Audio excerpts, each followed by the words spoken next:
Hello everyone, আমি সমাপ্তি। আমরা আগে দেখেছিলাম জীবন সংগঠনের স্তরে কোষীয় অঙ্গাণু সম্পর্কে আলোচনা করছিলাম। তো আজকে আমরা সেল অর্গানেলসের কথা বলবো। সেটা হচ্ছে ফার্স্ট আমরা পড়বো প্লাস্টিড, সেকেন্ড পড়বো এন্ডোপ্লাজমিক রেটিকুলাম। ফার্স্ট স্টার্ট করি প্লাস্টিড দিয়ে। এই যে প্লাস্টিড কিন্তু উদ্ভিদকে প্রাণী থেকে আলাদা করেছে। অর্থাৎ প্রাণীদের মধ্যে প্লাস্টিড আমরা দেখতে পাবো না। এই প্লাস্টিক যে কোষাঙ্গাণুটা শুধুমাত্র উদ্ভিদের মধ্যে আমরা দেখতে পাবো। তো প্লাস্টিড কি? আমরা যে ক্লোরোপ্লাস্ট কথা বলি, ক্লোরোপ্লাস্ট আছে বলে উদ্ভিদ নিজের খাবার নিজে তৈরি করতে পারে। তো এই প্লাস্টিডের একটা প্রকারভেদ হচ্ছে ক্লোরোপ্লাস্ট। তো প্লাস্টিড হচ্ছে কি, যে আদর্শ উদ্ভিদ কোষে সাইটোপ্লাজমে অবস্থিত দ্বি-একক পর্দা বেষ্টিত, অর্থাৎ যার দুটো পর্দা আছে, যে সাইটোপ্লাজমের মধ্যে রয়েছে বিভিন্ন আকৃতি রঞ্জক পদার্থযুক্ত বা রঞ্জকবিহীন অঙ্গাণুকে আমরা বলি প্লাস্টিড। অর্থাৎ কি হলো, যে সাইটোপ্লাজমের মধ্যে অবস্থান করছে, যার দুটো পর্দা আছে এবং সেটা রঞ্জকযুক্ত, অর্থাৎ কালার ফুল হতে পারে আবার কালার লেসও হতে পারে। এটাকে বলছে প্লাস্টিড। আর এটা কোথায় রয়েছে? সাইটোপ্লাজমের মধ্যে। এই প্লাস্টিডকে মেনলি তিন ভাগে ভাগ করা হয়। কি হয়? ক্রোমোপ্লাস্ট, ক্লোরোপ্লাস্ট এবং লিউকোপ্লাস্ট। এই যে প্লাস্টিকের তিনটে ভাগ রয়েছে। ক্লোরোপ্লাস্ট আমরা সবাই জানি যে প্ল্যান্টের অর্থাৎ উদ্ভিদের মধ্যে যে ক্লোরোপ্লাস্ট রয়েছে তাকে উদ্ভিদের রান্নাঘর বলা হয়, কারণ এই ক্লোরোপ্লাস্ট আছে বলে উদ্ভিদ নিজের খাবার নিজে তৈরি করতে পারে, যেটা আমাদের মধ্যে নেই বলে আমরা পারি না। প্রাণীরা আমরা এটা থেকে বঞ্চিত। ক্রোমোপ্লাস্ট আমরা কাদেরকে বলবো? ক্রোমোপ্লাস্ট হচ্ছে ক্লোরোপ্লাস্ট ছাড়া, অর্থাৎ সবুজ রঞ্জক ছাড়া আরও যে কালারগুলো বা রঙগুলো আমরা পাই, যেমন গাজরের ক্ষেত্রে আমরা পাচ্ছি অরেঞ্জ, টমেটো বা হলুদ, যে সব কালারগুলো আমরা পাই সেগুলো সব এই ক্রোমোপ্লাস্টিকের মধ্যে পড়ে। যেমন ফ্রুটসের মধ্যে পাই, ফ্রুটস ফ্লাওয়ারের মধ্যে পাই, এইসব কালারগুলো পেয়ে থাকি। কি কি? হলুদ, তারপর অরেঞ্জ, রেড, টমেটোর মধ্যে রেড, যেগুলো পাই সেগুলো হচ্ছে ক্রোমোপ্লাস্ট। এই ক্রোমোপ্লাস্টের কি কাজ হচ্ছে, যে ক্রোমোপ্লাস্টের যে আমরা ফুলের পাপড়ি অনেক রঙিন দেখতে পাই। কেন রঙিন দেখতে পাই? যাতে ডিফারেন্ট টাইপ অফ ইনসেক্ট সেটাকে অ্যাট্রাক্টেড হয় এবং সেটা পলিনেশনে হেল্প করে। তাহলে কি হচ্ছে, যে পলিনেশনে হেল্প করছে ক্লোরোপ্লাস্ট। তাছাড়া বিভিন্ন রঞ্জকের মধ্যে যেমন বিটা ক্যাটারিন থাকে, যেগুলো আমাদের শরীরের পক্ষে খুব উপযোগী, সেই সব আমরা পেয়ে থাকি ক্রোমোপ্লাস্টের থেকে। ক্লোরোপ্লাস্ট কোনটা? যেটা হচ্ছে গ্রিন, সবুজ, যেটা আমরা পাতা, ঘাস, যে কোনো জিনিসের সবুজ, যারা ফটোসিনথেসিস করতে পারছে তারা সবাই ক্লোরোপ্লাস্ট তাদের মধ্যে বর্তমান বা উপস্থিত থাকে। এটাকে নিয়ে আমরা ডিটেলসে আলোচনা করব। এরপর হচ্ছে লিউকোপ্লাস্ট হচ্ছে কালারলেস, যার কোনো কালার নেই, এবং সেটা কোথায় দেখতে পাবো? যেখানে আলো পৌঁছাতে পারে না, যেসব অংশে, যেমন মূলে আমরা দেখতে পাই এই লিউকোপ্লাস্ট।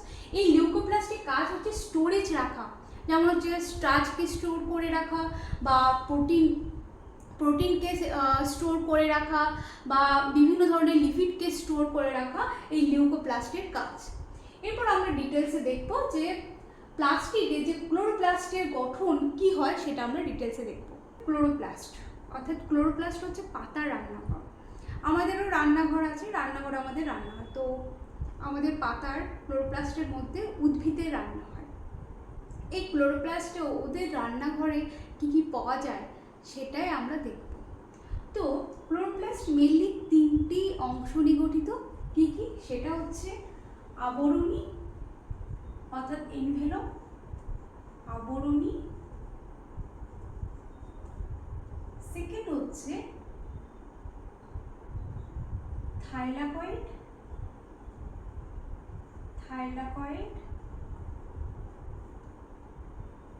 থার্ড হচ্ছে স্ট্রোমা বা ম্যাট্রিক্স। আবরণী, আমাদের রান্নাঘরে তো দেওয়াল আছে, তারপর দরজা আছে। তো দেওয়ালটা হচ্ছে একটাই দেওয়াল থাকে, দুটো দেওয়াল থাকে না, কিন্তু এই ক্লোরোপ্লাস্টে দুটো দেওয়াল থাকে। ওকে, তো যে বাইরের দেওয়ালটাকে বলা হয় বহিঃপর্দা, অর্থাৎ এটা কি আগে দিয়েছিলাম দ্বি একক পদ্মা বিশিষ্ট, অর্থাৎ দুটো পদ্মা থাকবে, বাইরেকে বলা হয় বহিঃপদ্মা আর ভেতরে যে আমরা পদ্মা থাকবে সেটাকে বলা হয় অন্তঃপদ্মা। এবং এই অন্তঃপদ্মা থাকে স্ট্রোমার ভেতরের অংশের সাইডে, স্ট্রোমা সংলগ্ন যে পদ্মাটা আমরা দেখতে পাই তাকে আমরা বলছি অন্তঃপদ্মা, এবং বহিঃপদ্মা হচ্ছে সাইটোসল সংলগ্ন যে অংশটা আমরা দেখতে পাচ্ছি সেটা হচ্ছে বহিঃপদ্মা, বাইরের দিকে আছে। এরপর অন্তঃপদ্মা এবং বহিঃপদ্মার মাঝের যে ফাঁকা অংশটা থাকে তাকে বলা হয় ইন্টারমিডিয়েট স্পেস বা পেরিপ্লাস্টিডিয়াল স্পেস, এখানে এই অংশটাকে বলা হয়, যেটা অন্তঃপদ্মা এবং বহিঃপদ্মার মাঝখানে যে স্পেসটা রয়েছে। ঠিক আছে, তাহলে আবরণীতে আমরা কি দেখতে পেলাম যে দুটো পর্দা আছে, বাইরেকে বহিঃপদ্মা বলা হচ্ছে বাইরেটাকে, এবং ভিতরের যেটা স্ট্রোমার দিকে সংলগ্ন রয়েছে তাকে বলছে অন্তঃপদ্মা। কথা হচ্ছে থাইলাকয়েড কি? থাইলাকয়েড হচ্ছে যে এই একটা ক্লোরোপ্লাস্টের ভিতরে ঠিক 1 টাকা কয়েনের মতো একটা অংশ দেখতে পাই, 1 টাকা কয়েনের মতো এইরকম, এই অংশটাকে বলা হয় থাইলাকয়েড। Thylakoid, thylakoid. এই একটা কয়েনের মতো যে চ্যাপ্টার ডিস্কের মতো বা কয়েনের মতো যে অংশটা, এগুলো যখন একসাথে অনেকগুলো পরপর একটা স্ট্যাক গঠন করে এইটাকে বলা হয় গ্রানাম, অর্থাৎ এগুলোকে একসাথে বলা হয় গ্রানাম। তাহলে কি হলো, থাইলাকয়েড কি হলো যে এই যে একটা স্ট্যাকের যে একটা অংশ, একটা কয়েনের মতো, একটা চ্যাপ্টার ডিস্কের মতো যে অংশটা, একটাকে বলা হয় থাইলাকয়েড। এই অনেকগুলো থাইলাকয়েড যখন একসাথে যুক্ত হয় একটা স্ট্যাক গঠন করে তখন তাকে বলা হয় গ্রানাম। সবথেকে ইম্পর্টেন্ট কথা হচ্ছে যে আমরা জানি যে সালোক সংশ্লেষকে 2 ভাগে ভাগ করা হয়, একটা হচ্ছে লাইট ডিপেন্ডেন্ট অর্থাৎ আলোর উপস্থিতিতে যেটা হয় লাইট রিয়াকশন, আর ওটা হচ্ছে ডার্ক রিয়াকশন, কিন্তু এটাকে ডার্ক রিয়াকশন বলা একদম ভুল, এটাকে বলা হয় লাইট ইন্ডিপেন্ডেন্ট রিয়াকশন বা ক্যালভিন সাইকেল বা কার্বন রিয়াকশন বলা হয়। তো এই যে লাইট রিয়াকশন যেটা হয় এটা হয় থাইলাকয়েডের মধ্যে কি হয়, এই লাইট রিয়াকশন হয়, লাইট রিয়াকশন, লাইট রিয়াকশন। ঠিক আছে, এই লাইট রিয়াকশন হচ্ছে থাইলাকয়েডের মধ্যে। থাইলাকয়েডের যে মেমব্রেন, একটা থাইলাকয়েডকে যদি আমরা বড় করে দেখি তাহলে থাইলাকয়েডটা দেখতে হয় এই রকম গোল। এই যে এইটা হচ্ছে থাইলাকয়েডের মেমব্রেন, আর এই মাঝের যে অংশটা ফাঁকা অংশ থাকে সেটাকে বলা হয় লুমেন, লুমেন। তো এই যে থাইলাকয়েডের এই অংশের মধ্যে হচ্ছে লাইট রিয়াকশন। ঠিক আছে, আর লাইট রিয়াকশনের যে প্রোডাক্ট তৈরি হয় সেটা হচ্ছে এটিপি আর NADPH। তার সাথে সাথে খুব প্রয়োজনীয় একটা উপাদান হচ্ছে অক্সিজেন তৈরি হয়, এই লাইট রিয়াকশনে অক্সিজেন তৈরি হয়। তাহলে কি দেখলাম যে একটা 1 টাকা কয়েন যদি বলি বা চ্যাপ্টা থলির মতো একটা অংশ যেটা পরপর রেখে তৈরি হচ্ছে গ্রানাম, অর্থাৎ একটা স্ট্যাক গঠন করেছে, সেই স্ট্যাকটাকে বলছে গ্রানাম। তো ওই থাইলাকয়েডের মধ্যে আমরা যে ফটোসিনথেসিসের লাইট রিয়াকশন পাই এটা থাইলাকয়েডের মেমব্রেনের মধ্যেই হয়। আর এই লাইট রিয়াকশনের উপাদান কি পাই, এটিপি, NADPH আর অক্সিজেন, যেটা আমাদের গোটা মানে জীব জগৎকে বাঁচিয়ে রেখেছে, সেই অক্সিজেন উৎপন্ন হয় এই লাইট রিয়াকশনের মাধ্যমে। এটা গেল থাইলাকয়েড। এরপর দেখবো স্ট্রোমা বা ম্যাট্রিক্স, যেগুলো সব সাইটোসেলের মধ্যে একটা, যদি পুকুর বলি পুকুরের মধ্যে বিভিন্ন, যদি কেউ সাঁতার কাটে, কেউ নৌকায় ভাসছে, তো ওই জলের মধ্যে সবাই আমরা সাঁতার কাটছি বা নৌকায় ভাসছি, সেরকম সাইটোসলের মধ্যে কোষাঙ্গাণুগুলো থাকে, আগে বলেছি। তো সেই রকমই স্ট্রোমা বা ম্যাট্রিক্সের মধ্যেও কি হচ্ছে, এই থাইলাকয়েড যে আমরা দেখতে পেলাম যে গ্রানাম, এগুলো এরকম ওই ম্যাট্রিক্সের মধ্যে অবস্থান করে। তো এই স্ট্রোমা বা ম্যাট্রিক্সের একটা তরল ধাত্র এক ধরনের, যেটা হোমোজিনিয়াস, একই রকমই জিনিস পাওয়া যায়। ঠিক আছে, এরপর এই যে দুটো গ্রানামকে কানেক্টেড করেছে এই অংশটাকে বলা হয় স্ট্রোমা ল্যামেলি, কারণ এটা স্ট্রোমার মধ্যে পড়ে আছে সেই জন্য এটা বলে স্ট্রোমা ল্যামেলি। অর্থাৎ কি দেখলাম যে এই দুটো গ্রানাকে একসাথে কানেক্টেড করেছে স্ট্রোমা ল্যামেলি। কারণ এটা স্ট্রোমার মধ্যে রয়েছে বলে পুরোটাই একে স্ট্রোমা ল্যামেলি বলা হয়। এরপর হচ্ছে স্ট্রোমার বা এই ম্যাট্রিক্সের কি কাজ হয়।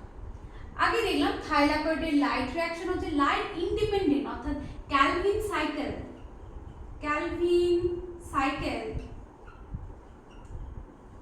এই সাইকেলের জন্য যেসব এনজাইম দরকার হয় এই স্ট্রোমার মধ্যে উপস্থিত থাকে, অর্থাৎ ক্যালভিন সাইকেলের জন্য যত রকমের এনজাইম প্রয়োজন হয় প্রত্যেকটা থাকে স্ট্রোমার মধ্যে।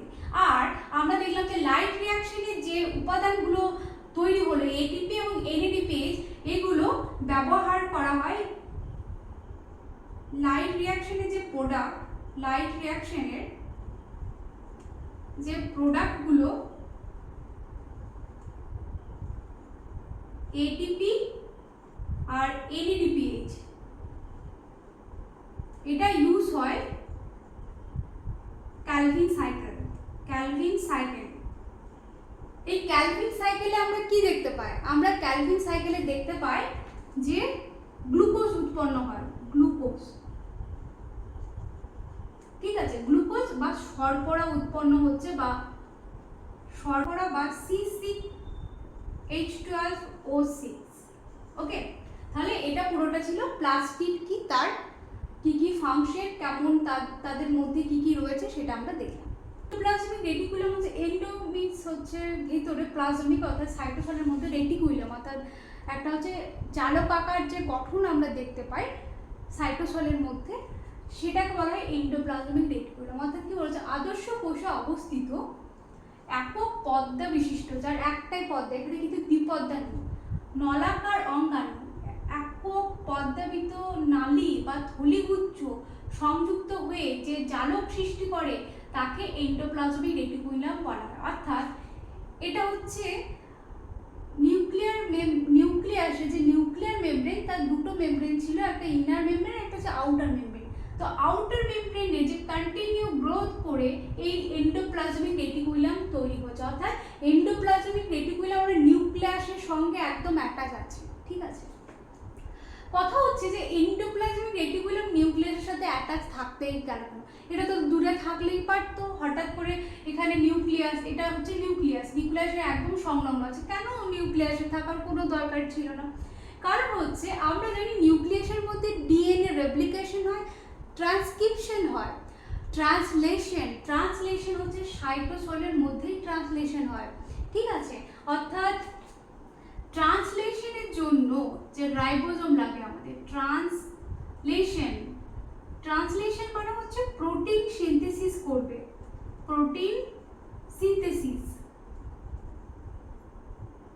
এই প্রোটিন সিনথেসিস সাহায্য করে কি? রাইবোজোম, যেটা নিউক্লিয়াসের নর রিজিয়নে রাইবোজোম সিনথেসিস হয়, আগে বলেছিলাম। তো প্রোটিন সিনথেসিস হচ্ছে যখন এমআরএনএ তৈরি হয়ে যাবে, এমআরএনএ নিউক্লিয়াস থেকে নিউক্লিওপোরের মাধ্যমে বাইরে এলো। ঠিক আছে, নিউক্লিওপোরের মাধ্যমে যখনই বাইরে এলো, এটা হচ্ছে এমআরএনএ। তখন কি করছে যে এমআরএনএ কে বাইন্ড করছে এন্ডোপ্লাজমিক রেটিকুলামের গায়ে যে রাইবোজোম আছে, সেই রাইবোজোম এই এমআরএনএ কে বাইন্ড করছে। তারপর কি হচ্ছে, এই প্রোটিন সিনথেসিস হচ্ছে। তাহলে কি হচ্ছে যে এমআরএনএ যখন সাইটোসলে আসছে, সাইটোসলে আসার পর এন্ডোপ্লাজমিক রেটিকুলামের গায়ে যে ছোট ছোট ডট আমি দেখিয়েছি, এটা হচ্ছে রাইবোজোম কি হচ্ছে, প্রোটিন সিনথেসিস শুরু করে দিয়েছে বাইন্ড করে এমআরএনএ কে। এরপর এমআরএনএ, তাহলে এমআরএনএ রাইবোজোম বাইন্ড করলো, তাহলে যে ট্রান্সলেশন আমরা কোথায় দেখতে পাচ্ছি? আমরা সাইটোসলের মধ্যে ট্রান্সলেশন দেখতে পাই, সাইটোসল। এই সাইটোসলের কোথায়? সাইটোসলের যে এন্ডোপ্লাজমিক রেটিকুলাম আছে, এন্ডোপ্লাজমিক রেটিকুলামের গায়ে যে রাইবোজোম অ্যাটাচ আছে, এটাকে বলা হয় রাফ এন্ডোপ্লাজমিক রেটিকুলাম বা RER। সেখানে প্রোটিন সিনথেসিস হচ্ছে, প্রোটিন সিনথেসিস হয়ে প্রোটিনের গায়ে একটা কোড থাকে। ঠিক আছে, সেই কোডটা বলবে যে প্রোটিনটা কোথায় যাবে, ওটা তোমার সেল মেমব্রেনে যাবে, না মাইটোকন্ড্রিয়ায় যাবে, বা নিউক্লিয়াসে যাবে, নাকি সাইটোসলে যাবে, মানে ওই প্রোটিনের কোন অংশে কাজ করবে সে তখন কি করছে, সেটাকে মডিফিকেশন, প্রোটিনটা যে তৈরি হয়, প্রোটিনটাকে ফোল্ডিং হয়, সেটাকে মডিফাইড করা হয়, মানে একটা উপযোগী প্রোটিন তৈরি করা হয়, একটা ফাংশনাল প্রোটিন তৈরি করা হয়। সেটা হচ্ছে এন্ডোপ্লাজমিক রেটিকুলামের মধ্যে যে লুমেন যে অংশটা থাকে সেই অংশের মধ্যে এই মডিফিকেশন হয়। বুঝতে পেরেছো যে এন্ডোপ্লাজমিক রেটিকুলামের কী কাজ, যে শুধু ডিএনএ বা আরএনএ নয়, যে প্রোটিন, যে আমাদের যে কোনো জিনিসকে এনজাইম তৈরি করো বা যে কোনো ফাংশনকেই তৈরি করতে যে প্রোটিনের দরকার, সে প্রোটিনের যে মডিফিকেশন হয় সেটা হচ্ছে এন্ডোপ্লাজমিক রেটিকুলামের মধ্যে, অর্থাৎ রাফ এন্ডোপ্লাজমিক রেটিকুলাম। তাহলে কি দেখলাম যে প্রোটিন সিনথেসিস, তাহলে এটা বুঝতে পারলে যে প্রোটিন সিনথেসিসের জন্য এন্ডোপ্লাজমিক রেটিকুলাম অবশ্যই প্রয়োজন। এই এন্ডোপ্লাজমিক রেটিকুলাম দুই রকমের হয়, একটা হচ্ছে যে স্মুথ এন্ডোপ্লাজমিক রেটিকুলাম, যার মধ্যে কোনো এই রাইবোজোম ওদের গায়ে লেগে থাকবে না, তারা কি কাজ করে, লিপিড সিনথেসিসে কাজ করে, ঠিক আছে। আর রাফ এন্ডোপ্লাজমিক রেটিকুলাম প্রোটিন যে তৈরি হচ্ছে, মডিফিকেশন হচ্ছে, সেটার কাজ হচ্ছে রাফ এন্ডোপ্লাজমিক রেটিকুলাম। এটা যদি গঠনগত বা আকৃতিগত বৈশিষ্ট্য দিকে আমরা যাই, তাহলে আমরা তিনটে পার্ট দেখতে পাবো। কি কি? সিস্টার্নি, ভেসিকল অ্যান্ড টিউবেল। সিস্টার্নি কোন পার্টটাকে দেখবো, যেটা একদম নিউক্লিয়াসের যে মেমব্রেন তার সাথে একদম সামনের দিকে অ্যাটাচ আছে, ঠিক আছে, সামনের দিকে অ্যাটাচ আছে, এটা পুরোটা হচ্ছে সমান্তরাল, যার গায়ে কি হচ্ছে, রাইবোজোম লেগে আছে। এই পোর্শনটাকে হচ্ছে চ্যাপ্টা থলির মতো যে অংশটা, যেটা একবারে প্যারালালি রয়েছে, সেটাকে হচ্ছে সিস্টার্নি। তারপর হচ্ছে টিউবেল হচ্ছে, এখানে দেখো একটু ব্রাঞ্চিং, আগের আমরা সিস্টার্নিতে কোনো ব্রাঞ্চিং দেখতে পাইনি, এখানে একটা প্যারালালি একটা আমরা জিনিস এখানে লক্ষ্য করেছি, কিন্তু টিউবেলের ক্ষেত্রে আমরা দেখতে পাচ্ছি যে একটা ব্রাঞ্চ করে গেছে এগুলো। এখানে কিন্তু আমরা রাইবোজোম দেখতে পাচ্ছি না, যেমন সিস্টার্নি গায়ে আমরা দেখছি রাইবোজোম দেখতে পাচ্ছি, কিন্তু এই টিউবেলের গায়ে আমরা কিন্তু রাইবোজোম দেখতে পাচ্ছি না। তাহলে এখানে হচ্ছে এগুলো শাখাযুক্ত হয় এবং রাইবোজোম এতে প্রেজেন্ট থাকে না, একে বলা হয় টিউবেল। ভেসিকল কি, যে গোল ডিম্বাকার যে একটা অংশ আমরা দেখতে পাচ্ছি প্রান্ত দিকে, একদম সাইডের দিকে, টার্মিনাল যে টার্মিনাল সাইডে, একে বলছে ভেসিকল বলা হয়। তাহলে কি দেখলাম যে এন্ডোপ্লাজমিক রেটিকুলাম কিভাবে তৈরি হচ্ছে, যে নিউক্লিয়ার মেমব্রেনের যে আউটার মেমব্রেন থেকে এন্ডোপ্লাজমিক রেটিকুলাম তৈরি হচ্ছে। দুটো অংশ দেখতে পাচ্ছি এর মধ্যে, একটা হচ্ছে রাফ এন্ডোপ্লাজমিক রেটিকুলাম, সেকেন্ড হচ্ছে smooth endoplasmic reticulum. Rough endoplasmic reticulum হচ্ছে যেখানে প্রোটিন সিনথেসিস হচ্ছে, যেখানে রাইবোজোম বাইন্ড আছে, সেখানে প্রোটিনের মডিফিকেশন হচ্ছে, সেটাকে হচ্ছে রাফ এন্ডোপ্লাজমিক রেটিকুলাম। আর যেখানে আমরা দেখছি যে রাইবোজোম উপস্থিত নেই, তাকে বলছে স্মুথ এন্ডোপ্লাজমিক রেটিকুলাম, সেটাকে লিপিডকে সিনথেসিস করছে, ঠিক আছে। তো এটা ছিল এন্ডোপ্লাজমিক রেটিকুলাম। আর বিজ্ঞানী পটার 1945-এ এই এন্ডোপ্লাজমিক রেটিকুলামকে পর্যবেক্ষণ করে।